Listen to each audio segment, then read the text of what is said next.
YTN 라디오 김우성의 생생경제. 애청자 여러분 안녕하십니까. YTN 뉴스 FM 김우성 PD입니다. 내년 나라 살림의 규모가 나왔습니다. 예산안 429조 원. 사실 매번 슈퍼 예산이라고 불리는데요. 그 규모와 쓰임새뿐 아니라 재정 조달의 방법과 국가부채 위험성에 대한 부분도 점검해야 할 것 같습니다. 소득주도 경제성장, 소득뿐 아니라 소득 뒤에 다른 분야도 함께 힘을 쓰겠다라는 건데요. 내년 예산안에서 어떤 면이 그런 건지도 알아봅니다. 문재인 정부 조세정책의 틀을 잡은 분이시죠. 홍익대 김유찬 교수 연결해서 장단점 짚어봅니다. 관련형 전자담배, 긴 이름만큼이나 정체도 애매합니다. 담배는 담배인데 액상으로 피우는 일반 전자담배도 아니고 또 파이프 담배도 아닙니다. 세금은 파이프 담배 수준으로 매겨져 있습니다.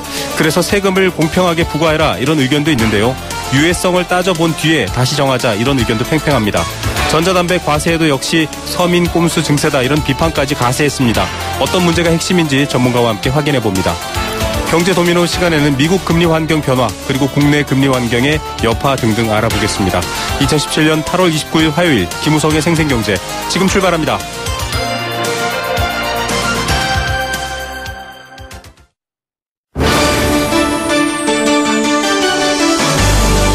YTN 라디오 김우성의 생생경제.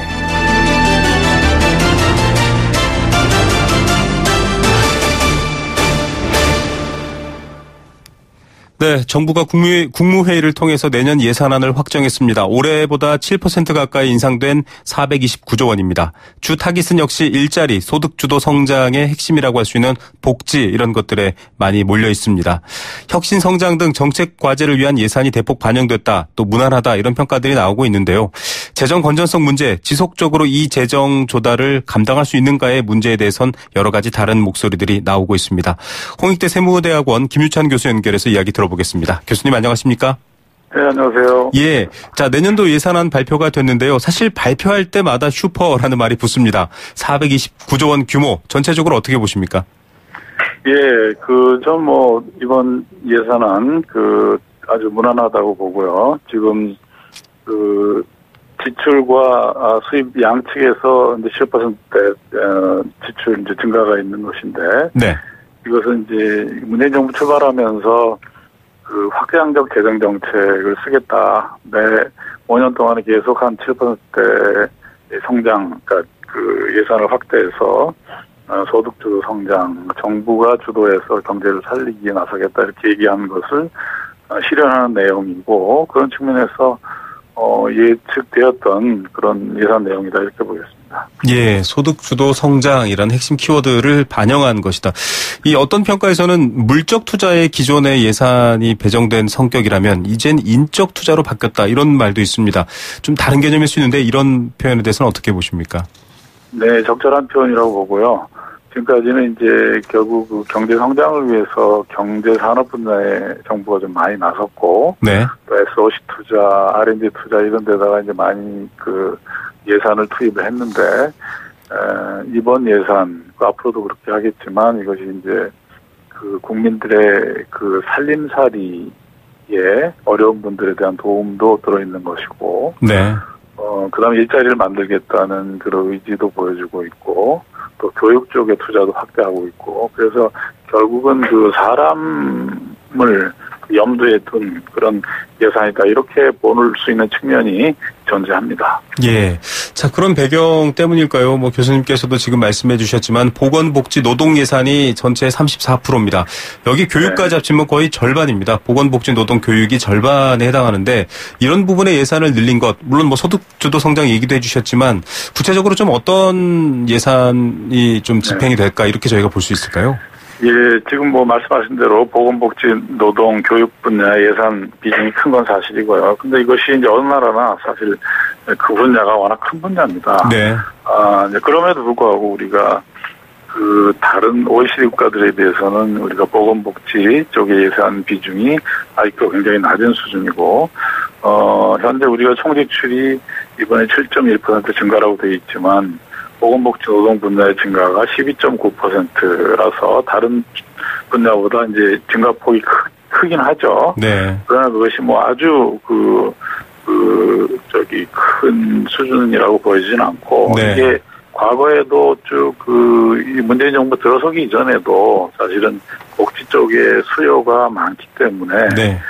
과거에 그 예산 증가율이 낮은 수준 3%, 4%에 머물 때에도 보건복지 분야는 그거보다 훨씬 높은 수준의 그 증가율을 계속 기록해 왔었어요. 네. 그래서 이번에 이것이 뭐 특별한 그런 것은 아니다 이렇게 볼 수도 있습니다. 예, 사실은 복지 분야가 원래 컸기 때문에 이번에 유독 크다라는 표현보다는 이 부분에 더 신경을 썼다라는 얘기인데 걱정하는 쪽에서는 이런 표현들을 씁니다. 뭐 일반 청취자분들은 좀 잘 모르고 이해하기 어려운 부분일 수도 있는데 소비성 예산, 소모성 예산 이런 표현을 붙이시거든요. 계속 지출해야 된다 이런 얘기인데 이런 지적은 어떻게 봐야 할까요? 글쎄요. 근데 이게 소모성, 소비성이다. 사실 이제 그 복지 지출하고 나면 네. 개별 이제 국민들에게 그 개별 분야에서 지출하고 나면 정부가 이렇게 뭐 그 다음에 회수할 수 있는 건 없는 거죠. 그러나 그런 측면에서 봤을 때 SOC 예산이라든지 이런 그 R&D 예산 같은 것도 쓰고 나면 돌아오는 건 없습니다. 다만 그것이 이제 경제에 기여하는 바가 있다 이렇게 이렇기 때문에 이제 이건 소비성이 아니다라고 얘기할 수 있습니다만은 지금 우리가 소득주 성장이라고 얘기할 때는 결국은 국민들이 지금 많은 그 소득이 낮은 계층에서 소비 성향이 높은데도 불구하고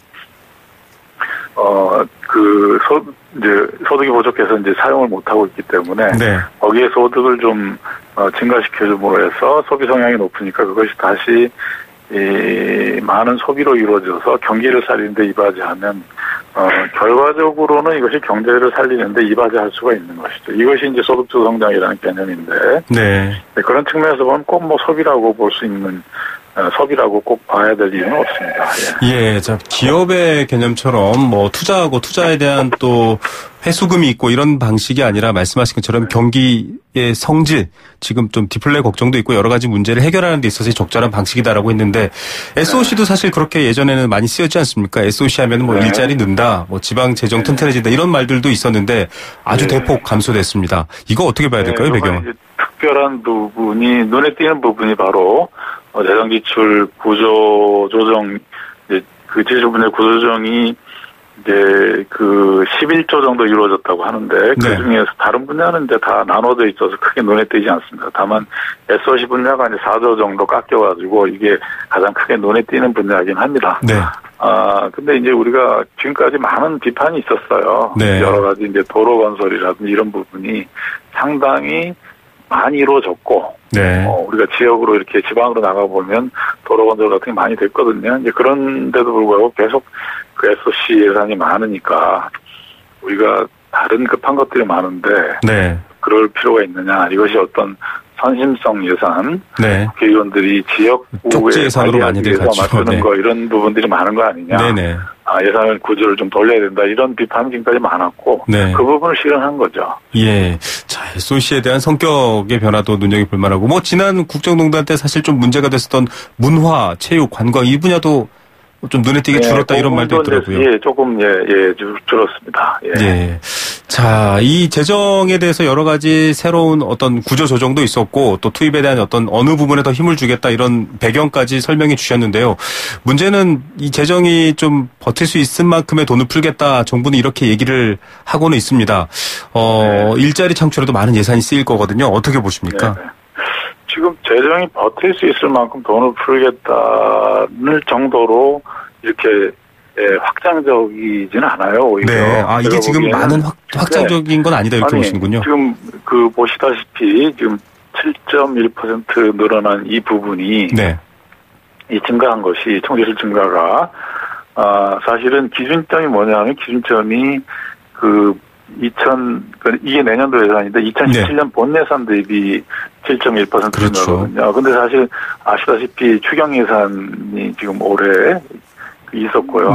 추경 예산까지 포함해서 이 비율을 보면 4%에서 5% 사이예요. 그래서 사실은 이게 추경 예산 대비해서 보면 그냥 과거에 수년 동안 있었던 예산 증가율 수준이라서 지금 문재인 정부에서 사실은 확대 재정 정책을 표방을 하지만 그러면서도 또 재정 정책을 조심스럽게 너무 확대해서 이제 부담을 주면 안 된다라는 그런 조심스러운 점을 같이 지금 이렇게 조심스러운 접근을 같이 하고 있는 거예요. 예. 그렇게 뭐 아주 이걸 일방적으로 볼 필요는 없다 이렇게 생각합니다. 예, 뭐 슈퍼 예산이라는 말이 항상 붙는데 사실은 슈퍼가 아니다. 뭐 여러 가지 조건을 따져보면 사실은 그다지 확장적인 것도 아니다라는 평가도 주시는데. 이미 그 전년도에 네. 지금 추경 예산까지 해서 포함한다면. 때문에 예. 자, 사실은 이제 앞으로 써야 될 돈이 더 많습니다. 여러 가지 고령화도 있고요. 여러 가지 지출 부분에 대해서 정부의 방침도 있고 해서 써야 될 것들은 많은데 들어오는 것들이 낙관적으로 보긴 했지만 지금 그렇게 될 수 있느냐. 뭐 여러 분야의 전문가들께서도 중장기적 관점에서 본다면 좀 재정이 걱정된다 이런 얘기를 하셨거든요. 이 부분은 어떻게 봐야 될까요? 그래서 그걸 이제 이번에 같이 발표한 예산안을 같이 발표한 이 중장기 이 재정 계획을 보면은 중기 재정 운영 계획을 보면은 기재부에서 그 내용을 보면은 이 지출 그 증가율이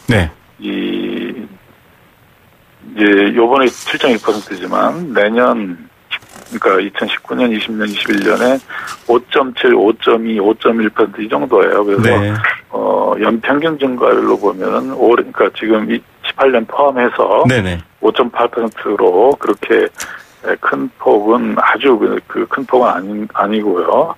현재 좀 낙관적으로 보고 있다라고 하는 부분은 현재 그 문재인 정부가 세법 개정을 통해서 그 재정 조달하겠다는 것을 큰 폭으로 하지 않고 있거든요. 지금 핀셋 증세 이런 것도 상당히 일부분에 국한된 증세를 하는 거라서. 맞습니다. 증세를 본격적으로 하지 않고 있으면서도 또 이렇게 한다는 게 약간 우려가 있는데, 그렇게 할 수 있는 근거로는 이제 현재 자연적인 세수 증가분이 상당폭 있다는 거죠. 자, 현재. 결과적으로는 그것 때문에, 현재 우리가 지금 이런 그 지출 증가가 있었어도, 이 재정 수지, 그리고 누적 정부 부채 측면에서는 그렇게 나빠지지가 않아요. 상황이. 어느 정도 증가는 하지만 이것이 그 재정, 규모가 증가하는 수준하고 괴를 같이 하기 때문에 비율상으로는 그렇게 나빠지지 않아서 큰 문제는 이제 수치상으로 큰 문제는 보이진 않아요. 자, 보는 여러 가지 관점들이 좀 다를 수 있는데요. 일단은 급격하게 일본 같은 사례를 들어서도 수년 안에 이 국가 재정의 어떤 적자가 커지지 않느냐라는 걱정들. 공기업 같은 것들 사실. 그런 점이 있고 그런 점은 이제 예를 들어 스페인 같은 나라도 재정이 순식간에 이제 나빠졌죠. 좋다가 이제 그런 우려가 있는데 그거는 우리나라의 경우 공기업의 부채가 이제 숨겨져 있는 측면이 있고요. 그거는 조심해야 되는데, 이제 그것은 급격하게 나빠질 성격은 아니고, 그걸 통계에다가 넣느냐, 안 넣느냐의 문제지, 본질적으로 성격이 달라지는 부분은 아니고요.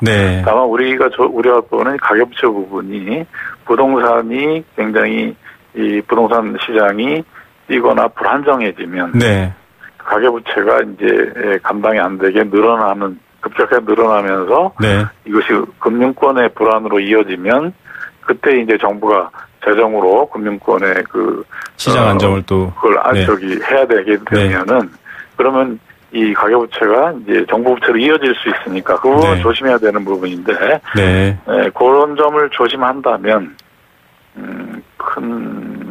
그렇게 아주 비관적으로는 볼 필요는 없죠. 오히려 가장 좀 걱정해야 될 위험 요소가 어떤 건지를 한번 또 지적해 주시면서 전체적인 성격에 대해서 지금 뭐 논란보다는 오히려 목적이 무엇인가에 대해 더 신경 쓰고 있다라는 게 이제 뭐 여러 평가인데요. 방향성이 옳다라고 하는 분들도 많은데 결과적으로는 이게 국회에서 통과되느냐입니다. 늘 연말에 시한 앞두고 뭐 하루 남았다, 뭐 몇 시간 남았다 이런 보도들이 쏟아지거든요. 이번에도 지금 야당은 좀 반발이 셉니다. 어떻게 좀 해법이 없을까요? 야당은 이제 당연히 반대를 할 텐데 우리가 두 가지 측면을 봐야 되는데 하나는 우리가 법적으로 보면 뭐 과거에도 그랬고 이게 예산은 마지막까지 갔다가 합의가 안 되면 예산과 또 예산과 관련된 그 세법 관련된 거는 예산 부수 법안이라고 해서 마지막까지 가서 합의가 안 되면 정부안이 통과가 되는 거죠. 그렇기 때문에 그 현재 상황으로 보면은 정부가 계속 그 제출한 것이 여야 간에 그 다툼이 있어서 통과가 안 되면 결국은 정부안이 통과되게 돼 있고요. 다만 이 정부가 시작하면서 협치 없이 강조를 많이 했습니다. 네네. 뭐 그렇게까지 하지 않고 합의를 하려고 노력을 할 겁니다. 다만 네. 합의하려고 할 때 사실은 선거 과정에서 봤지만 바른정당이나 국민의당 같은 경우는 복지를 뭐 안 하겠다고 한 것도 아니고 네네. 그다음에 거기서 증세 안 하겠다고 한 것도 아니거든요. 네. 그렇기 때문에 무조건 뭐 한국당 반대하더라도 다른 두 당은 무조건 반대를 한 것이 네. 그 당의 입장도 아니기 때문에 네네. 하다 보면 어느 정도 합의가 되지 않을까 하는 생각이 됩니다. 예. 자, 여러 가지 소득주도 성장에 대한 또 정부, 5월에 출범한 정부입니다. 내년 예산안과 또 그 쓰임새, 방향, 걱정거리 다 한번 짚어보는 시간이었습니다. 교수님, 오늘 바쁘신데 시간 감사드립니다. 예, 감사합니다. 네, 홍익대학교 세무대학원 김유찬 교수였습니다. YTN 라디오 김우성의 생생경제. 네, 함께 느끼는 우리 경제 공감사전입니다. 여러분들의 생각, 의견 함께 방송에서 녹여내겠습니다. 단문 50원, 장문 100원의 정보 이용료 부과되는 샵 0945번 문자로 참여 가능합니다. 참여해주신 분들 중에서 추첨해서 도심 속 꿈의 놀이터 일산 원마운트에서 워터파크 스노우파크 이용권 선물로 드리고 있습니다. 오늘의 공감사전 주제는 이어지는 인터뷰에서 다룰 예정인데요. 담배세 얘기입니다. 담배를 소비할 때 과세하는 세금의 일종의 소비세입니다. 원래 국세였는데 1989년부터 지방세로 이양이 됐습니다. 담배세는 담배값에 일정한 세율이 곱해져 있는 종가세가 아니라 그 물량에 비례 과세하는 종량세입니다. 담배세 납세 의무자는 담배 제조업자, 그러니까 담배인삼공사, 외산담배 수입업자, 또 이걸 휴대하고 입국하는 사람들입니다. 이렇게 부과하는 담배세, 사실은 들여다보면 굉장히 다양하고 복잡합니다. 파이프 담배가 다르고요. 액상 전자담배가 다르고 일반 관련형 담배가 다릅니다. 그런데 관련형 전자담배가 출시하면서 과연 담배로 봐야 하냐, 파이프로 봐야 되느냐 여러 가지 논란이 있습니다. 공평과세 얘기도 나오고 있지만 담배세에 붙을 때마다 항상 유해성 논란까지 따라 붙고요. 또 서민증세 논란까지 따라 붙어 있습니다. 이 문제 본질이 뭔지 두 번째 인터뷰에서 한번 꼼꼼히 따져보겠습니다. 여러분도 담배세에 대한 의견 많이 보내주십시오.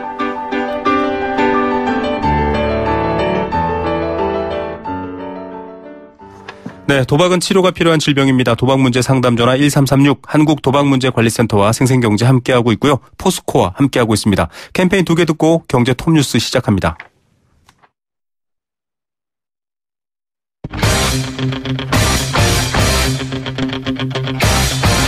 지금 가장 뜨거운 경제 소식. 경제 톱뉴스. 네, 3시 29분 20초 지나고 있습니다. 이 시각 주요 경제 뉴스, 오늘은 참 좋은 경제연구소 이인철 소장 연결합니다. 소장님 안녕하십니까? 네, 참 좋은 경제연구소 이인철 소장 연결합니다. 안녕하십니까? 네, 지금 연결 상태가 고르지 않는데요.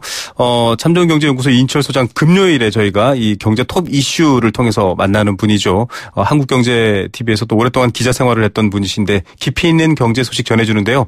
이번 주에 다른 기자들 사정으로 오늘은 경제 톱 뉴스 이 시간에 모셔서 얘기 들어봅니다. 이인철 소장님 안녕하십니까? 예, 안녕하세요. 예. 저희가 첫 번째 인터뷰에서 지금 국가예산 다루긴 했는데요. 예산안도 발표가 됐고 또 이 재정 건전성에 대한 걱정도 나오고 있는 상황이죠. 그렇습니다. 지금 문재인 정부 출범 이후 이제 첫 나라의 살림살이 규모 이제 내년 예산안이 발표가 됐죠. 네. 뭐 일자리 창출, 소득주도 성장을 뒷받침하기 위해서 정부의 내년 예산안은 올해가 이제 400조 5천억 원이었습니다. 이것보다 한 28조 4천억 원, 7.1% 늘어난 429조 원인데요. 네. 뭐 분야별로 보면 일자리 예산안이 가장 많습니다. 뭐 보건복지 노동 예산을 보니까 올해보다 한 12.9%나 늘어나서 146조 2천억 원이 배정이 됐고요. 네. 증가율, 증가액 모두 사상 최대입니다.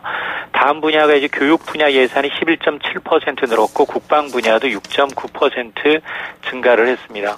뭐 국방 예산 증가율도 최근에 이제 이 남북 간 긴장감이 고조가 되면서 네. 9년 만에 가장 높았습니다. 반면에 이제 SOC 사회 간접 자본 예산은 20%나 줄었는데요. 네. 역대 정부 예산안 가운데 가장 큰 폭으로 줄었습니다. 어쨌든 오늘 국무회의에서 이런 규모의 이제 내년 예산안을 확정했기 때문에 사흘 뒤입니다. 오는 9월 1일 국회에 제출이 됩니다. 예. 앞서도 저희가 얘기했는데 이건 사실 슈퍼 예산이라고 붙일 만한 게 아니다. 추가 경정 예산이라든지 예년 상황을 포함하면 그렇게 많은 건 아니다라고 일단 이 김유찬 교수는 얘기를 하셨습니다. 재정 건전성 얘기도 그런 취지에서 보면 좀 논란이 있는 것 같아요. 맞습니다. 지금 정부의 계획은 앞으로 5년간 재정 지출을 연평균 5.8%씩 늘리겠다는 겁니다. 네. 지금 뭐 경제 성장률이 한 2% 남짓이니까 경제 성장률이 2배 이상의 정부 지출을 늘리겠다는 건데요. 네. 이렇게 되면 당장 내년 재정 적자는 올해보다 1조 원 가량 늘어나서 국가 채무가 39조 원으로서 사상 처음으로 700조 원을 넘게 됩니다. 네네. 이게 이제 내년 국가 채무는 이제 국내 총생산 GDP 대비 39.6%인데 이게 오는 2021년이 되면 40.4%입니다. 네. 물론 뭐 정부는 나라 빚을 GDP 대비 40% 초반까지는 뭐 괜찮다, 관리할 네. 수 있다라는 방침인데요. 그러나 이처럼 이제 지출이 급격히 늘어나고 있음에도 불구하고 이제 빚이 크게 늘지 않는 건 세 가지 이유 때문인데요. 일단 내년 정부는 이제 3% 이상의 이제 경제 성장률, 물가를 포함하면 4%가 넘는 경상 성장률을 예상을 하고 있고 세수가 또 늘 수 있다. 이에 따른 이제 지출 조정을 들고 있습니다. 예. 그래서 정부가 일부각에서는 너무 낙관적인 전망을 내세우고 있는 게 아니냐라는 그렇죠. 건데요. 지금 추진되고 있는 이제 초과세수, 그 다음에 초고소득자에 대한 이제 증세만으로 재원 대책이 충분치 않다는 겁니다. 네. 이 전면적인 증세를 논의하든지 지출을 줄이지 않는다면 국가의 이제 재정 건전성은 급속히 악화될 수 있다라는 지적이 나올 수밖에 없는 대목입니다. 예, 가계부채 불이 정부로까지 붙는다면 정말 손 쓸 수 없다. 이건 뭐 앞서 김수상 교수도 지적했던 반대요. 대안도 철저하게 마련했으면 좋겠습니다. 자, 지금 여름휴가 막바지입니다. 거의 끝났고요. 이제 휴가 다녀오신 분들 뭐 한두 분밖에 안 계신데 기내 면세점에서 여러 가지 사시는 분들 $600 넘을 경우에 자동으로 이제 관세청에 통보가 된다. 이런 소식도 들어와 있네요. 그렇습니다. 관세청이 이제 오는 12월부터입니다. 국적 항공기를 타고 면세 한도를 넘겨서 기내 면세품을 샀다. 이런 이제 해외 여행자에 대해서 항공사가 관련 자료를 자동으로 관세청에 제출하게 됐습니다. 네. 지금까지는 기내 면세점에서 산 물품이 $600가 초과를 해도 관세청이 요청해야만 항공사가 자료를 제공해 왔는데요. 네네. 사실 이 출국장 면세점이나 외국에서 산 물품이 $600가 넘게 되면 그런 여행객 정보는 자동으로 관세청에 전달이 되어 왔는데 네. 기내 면세점은 예외였습니다. 네네. 여행객이 신고를 하지 않으면 면세 한도를 초과했는지 적발하기가 좀 어려웠다라는 지적이 있어 왔는데요. 네. 사실 그 해외 여행자에 대한 관세 면세 한도가 그동안 이제 $400, 2014년 9월에 좀 한도가 상향 조정됐지 않습니까? 네. 그러다 보니까 특히나 이제 유럽 지역 같은 데서 멀리서 특히나 이제 해외 명품이 이제 굉장히 저렴한 국가에서 들어오는 곳의 경우에는 이 합산 $600를 초과하는 경우가 많기 때문에 네. 이런 이제 관세 부분 이런 것을 좀 잡아내서 색출해서 재정에 좀 보탬이 되겠다 이런 취지입니다. 예, 세금 거두는 것도 꼼꼼해지겠다 이런 얘기군요. 자, 인터넷 포털에서 보험사별 자동차 보험료 비교가 좀 쉬워졌네요. 그렇습니다. 오늘부터인데요. 인터넷 포털 다음에서 자동차 보험으로 검색을 하게 되면 보험사별로 자동차의 보험료 그리고 추가 할인 특약을 한눈에 비교 조회가 가능한데요. 네.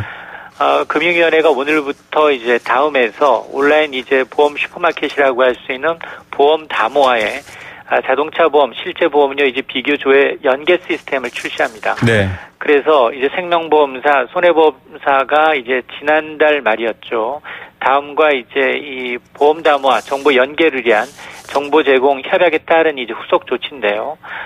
따라서 오늘부터는 이전 자동차 보험과 관련해서 검색을 하게 되면 이런 비교 정보가 한눈에 가능한데 이렇게 되면 사실 소비자들이 저렴한 보험에 이제 가입할 수 있는 수단이 좀 쉬워지죠. 네. 그동안에 이제 사이트에 들어갔어야 했습니다만 각각을 좀 비교하기가 좀 어려웠는데요. 네. 어쨌든 이제 보험 회사 간 이제 가격 경쟁이 촉진되게 되면 소비자 편익이 좀 늘어나지 않겠느냐라고 기대를 하고 있습니다. 예, 오늘은 시간상 여기까지만 듣겠습니다. 감사합니다. 네, 감사합니다. 네, 참정은경제연구소 이인철 소장이었습니다.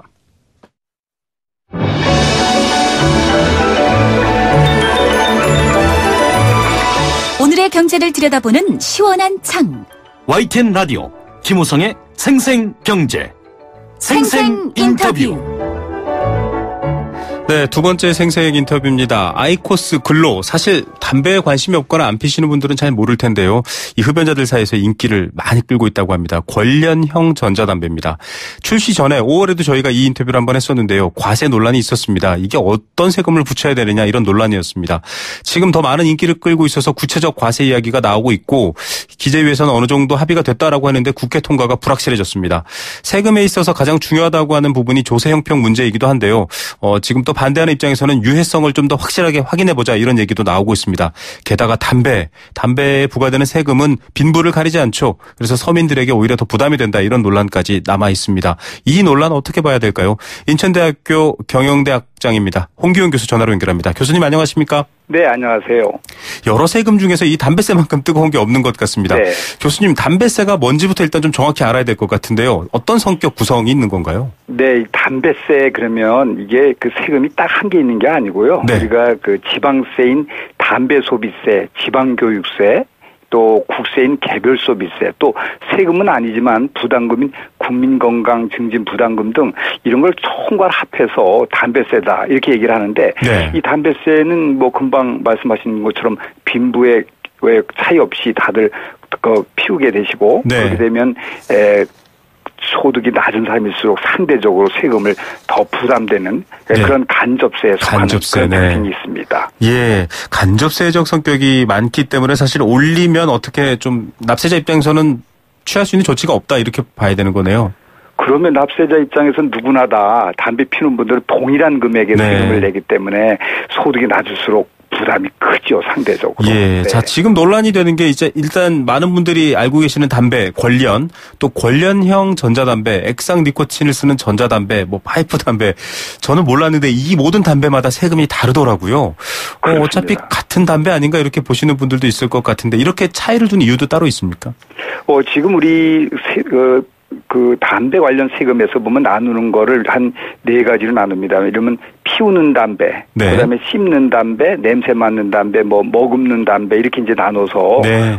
세금을 합니다만 기존에는 어떤 뭐 그 유해성 이런 것들 이제 따지는 것은 아니고요. 네. 그러나 이제 최근에 나온 이 권련형이 이제 그 한 값핏이 이렇게 개핏씩 내 있는 게 네. 권련형인데 거기다가 전자기기를 연결해서 피우는 전자담배가 있어요. 그래서 그건 국민 건강에 조금 도움이 된다고 그래가지고 지금 논란이 되는 겁니다. 세금을 똑같이 매길 거냐 과연 그런 문제가 있는 것입니다. 예, 자 여러분은 어떻게 생각하십니까? 여러분들도 의견 주시기 바랍니다. 일반 담배랑 똑같이 생겼는데 뭐 이건 찌는 형태이기 때문에 건강에 덜 해롭다 이런 얘기도 있지만 확인해 봐야 된다 이런 얘기도 있고요. 어차피 담배는 담배지 않느냐 이러고 있는데 일단 임시국회 처리는 물 건너간 것 같습니다. 기재위 합의도 일단 쉽지 않아 보이는데 공평과세로만 본다면 뭐 그냥 담배니까 기재부 장관도 좀 그런 취지였던 것 같은데요. 좀 쉽지 않을까 싶은데 이렇게 차이가 나고 지금 좀 찬반이 있습니다. 어떻게 봐야 될까요? 그게 왜 그러냐면 우리가 지금 전자담배에 대해서 세금을 안 내는 게 아니라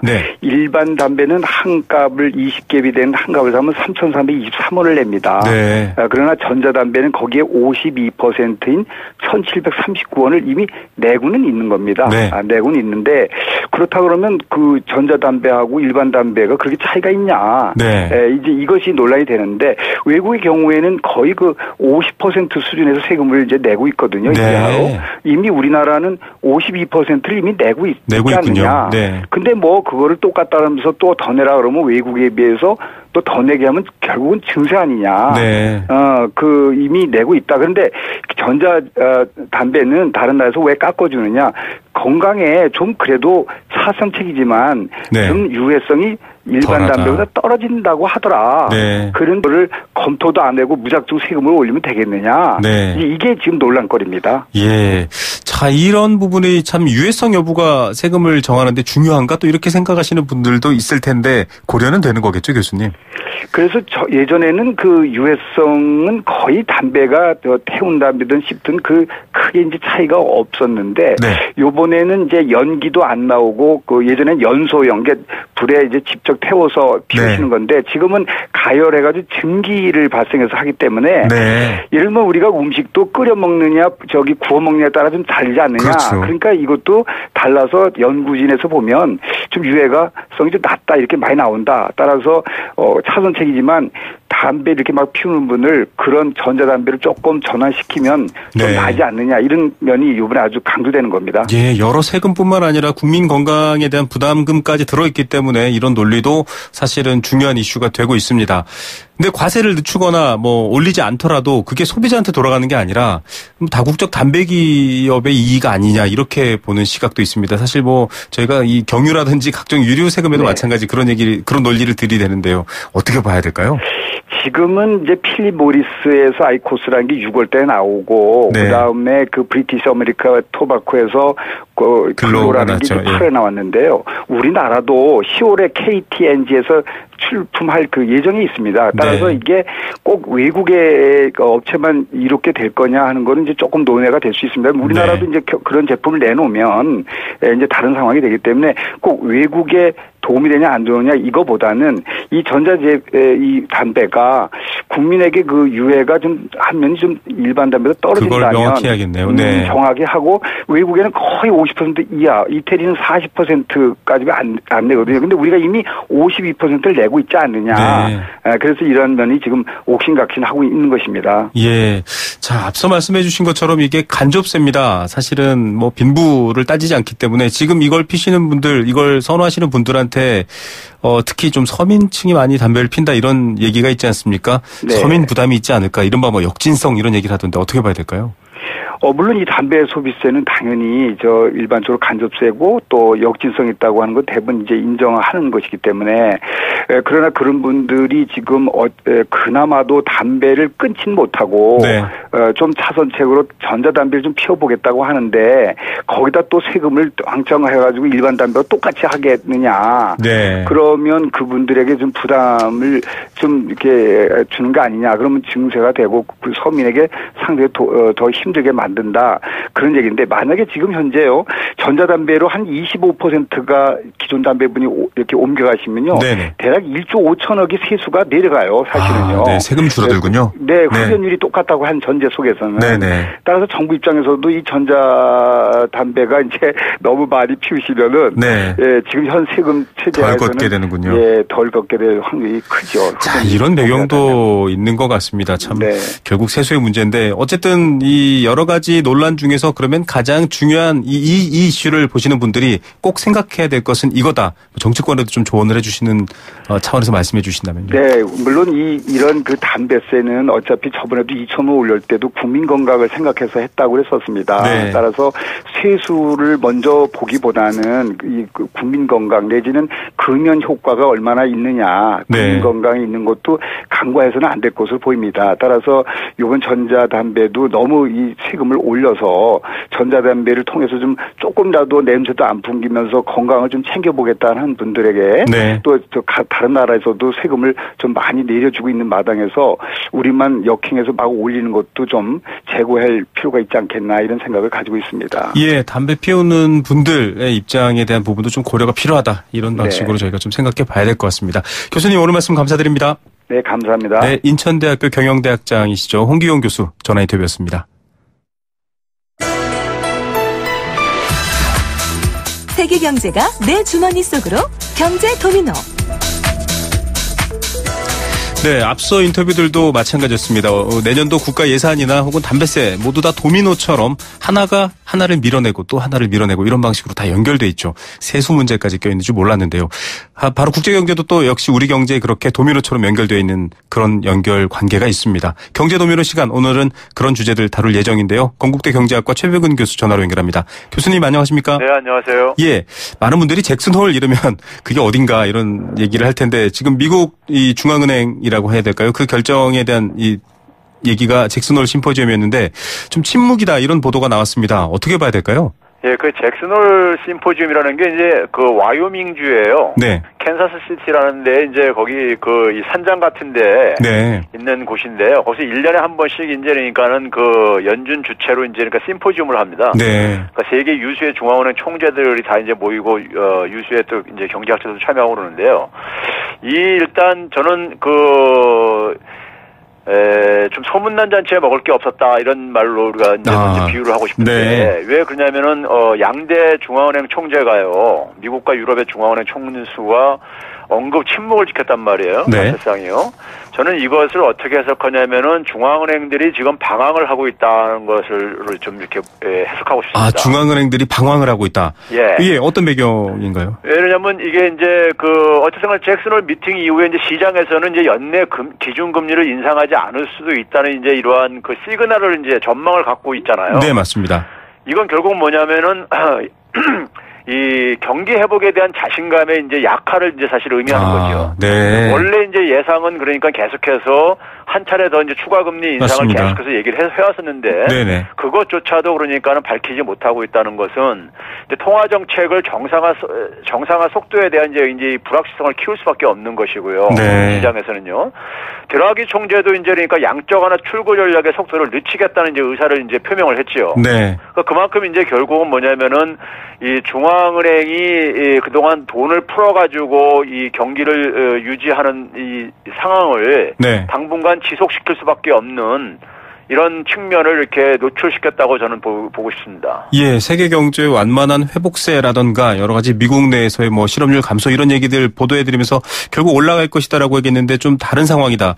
그런데 이게 지금 사실 트럼프 대통령의 입장과는 좀 다를 수 있다. 금융 완화 여러 가지 얘기들에 대한 입장이 반대이기 때문에 옐런과 트럼프 지금 정반대 방향을 보는 것 아니냐 이런 분석들이 나오더라고요. 이런 것들은 어떻습니까? 그러니까 옐런이 이번에 통화 정책은 이제 얘기를 안 하면서 네. 사실은 이제 그러니까는 그 규제 철폐에 대해서 이제 반대 입장을 분명히 했잖아요. 네네.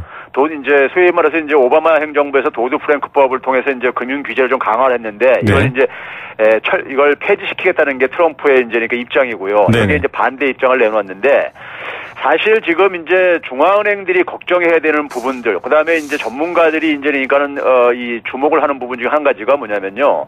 현재 금융시장의 지금 이 상황이 저금리가 굉장히 오랜 기간 지속되면서 네. 새로운 거품이 지금 조성되고 있다. 이 측면을 보고 있는 겁니다. 아, 네. 그러니까 이게 아무래도 그러니까는 저금리하고 돈을 많이 풀다 보면은 그 돈들이 결국은 실물 경제로 들어가지 않는 한에 있어서는 자산 가격의 거품을 만들 수는 없거든요. 네. 그래서 미국의 주식 시장도 너무 그러니까 이게 지금 거품이 끼어 있다. 이런 이제 지적들도 많이 나오는 이유가 네. 이제 그런 배경인데요.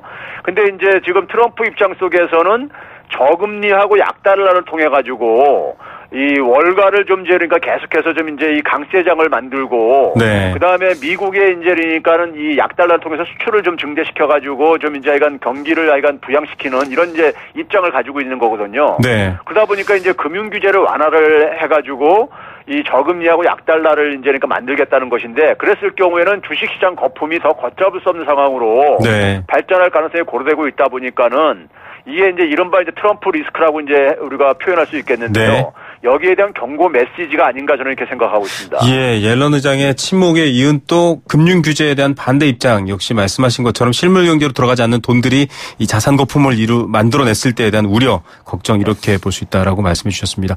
일단은 이 금리 인상 가능성이 왜 관심이 높냐? 물론 뭐 세계 경제 흐름이 미치는 간접적, 직접적 영향이 있겠지만 우리 상황이거든요. 한국은행 좀 한숨을 돌렸다 이런 말도 나오고 있고요. 우리 같은 경우는 지금 부채 문제라든지 금리가 굉장히 민감한 상황인데요. 어떻게 봐야 될까요, 영향력은?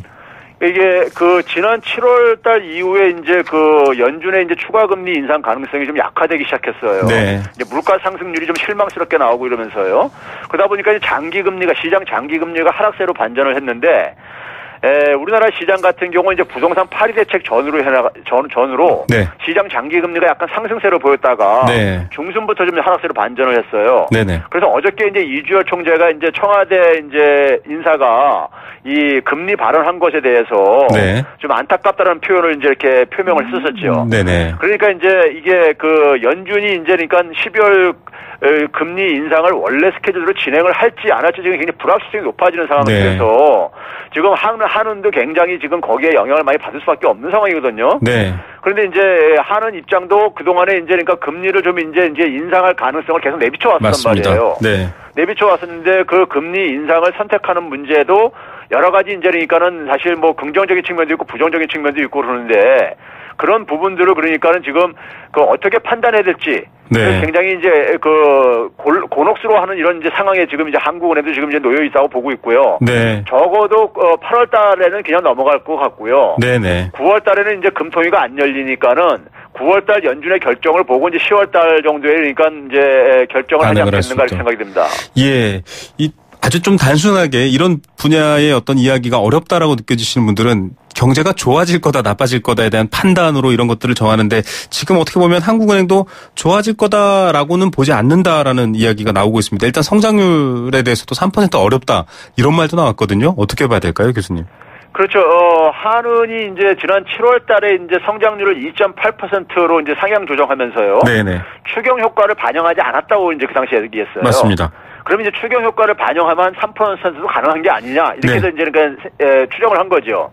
그런데 이제 한국은행이 어제 이제 마찬가지로 국회 보고서에서 보고하면서 2.8% 성장이 그냥 이어갈 것 같다 이렇게 이제 전망했거든요. 네. 그 근거로 이제 그러니까 이 북한 문제죠. 네. 북한 문제요. 그다음에 이제 미국과 중국 간의 이제 교역 갈등이 지금 트럼프가 지금 중국에 대해서 보복을 하겠다고 지금 이렇게 하고 있잖아요. 네네. 이것이 이제 대외적인 불확실성을 이제 굉장히 키울 가능성이 있다. 하반기에. 네.